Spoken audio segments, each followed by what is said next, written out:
Believe it or not, the world's top scientists once spent an entire decade studying what they thought was a mere flake of skin. They even formally declared it a new species and wrote it into textbooks.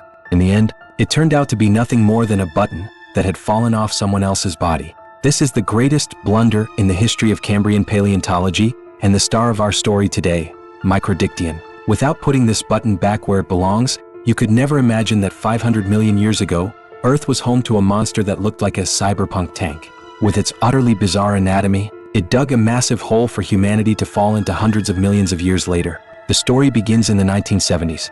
At that time, paleontologists around the world were discovering strange, tiny fossils in Cambrian strata. These specimens were minuscule, only a few millimeters wide like miniature discs. But what shocked everyone was their surface structure. Under a microscope, these discs were covered in incredibly regular, precise hexagonal grids, much like a honeycomb. This geometric beauty didn't seem natural. It looked more like some high-tech nanomaterial. The academic world was stunned. Everyone agreed. This was definitely a previously unknown, independent, deep-sea microscopic organism. They likely lived on the seabed like tiny shells. Scientists gave it a formal name, Microdictyon, and treated it as a star species of the era. For 10 long years, everyone studied how this mysterious disc ate and reproduced. No one ever doubted its identity, until 1989, when this beautiful misunderstanding was shattered at the Qingjiang fossil site in Yunnan, China. When Chinese paleontologist Professor Ho Xingguang cracked open a rock, he saw a complete image that was absolutely mind-blowing. It wasn't a free-living disc at all. It was a giant worm with legs. And those mysterious discs that global scientists had studied for a decade, they were growing right on the worm's back like epaulets, 9 pairs of them perfectly lined up. In that moment, textbooks worldwide had to be rewritten. Humanity thought they had found an alien UFO, only to realize it was just a row of buttons that had fallen off an alien's coat.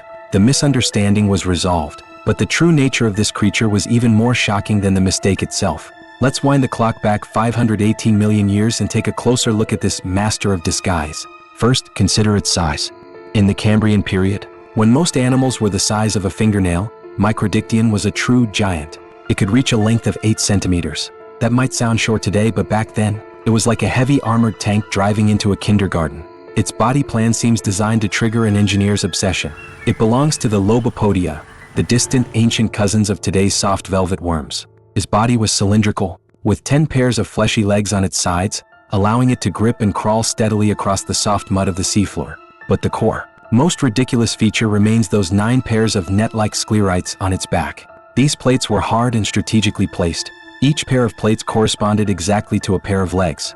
This hard on top, soft on bottom configuration made it look like a fully armed special ops soldier or a deep-sea probe carrying a rack of precision radar.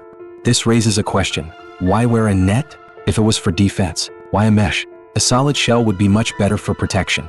While the mesh structure is lightweight, it's full of holes and wouldn't stop a sharp attack. This led to a daring, even slightly unsettling hypothesis. What if these nets were eyes? Some scientists discovered that the hexagonal grid on the plates is strikingly similar to the compound eyes of insects. Furthermore, the edges of the plates seem to show traces of neural pathways. If this theory holds, Microdictyon wasn't just a tank. It was a super monitor with 18 compound eyes on its back. It wouldn't need to turn its head or body to see everything around it in a full 360-degree view. Imagine the scene. In the dark, cold depths of the ocean, a fleshy worm crawls along, its back shimmering with 18 ghostly eyes. It's a vision more alien than any sci-fi movie. Of course, the current mainstream view is more conservative, suggesting the plates were muscle attachment points or respiratory organs. But regardless of the truth, the story of Microdictyon is more than just a blunder. It's a vital piece of the evolutionary puzzle. It is the bridge between worms and arthropods. It tells us that the ancestors of today's hard-shelled crabs, shrimp, and insects once went through an awkward half-soft, half-hard phase. During that period, nature was like a mad engineer, slapping parts together for stress tests. Microdictyon was the prototype that wore its skeletal components on the outside to show off.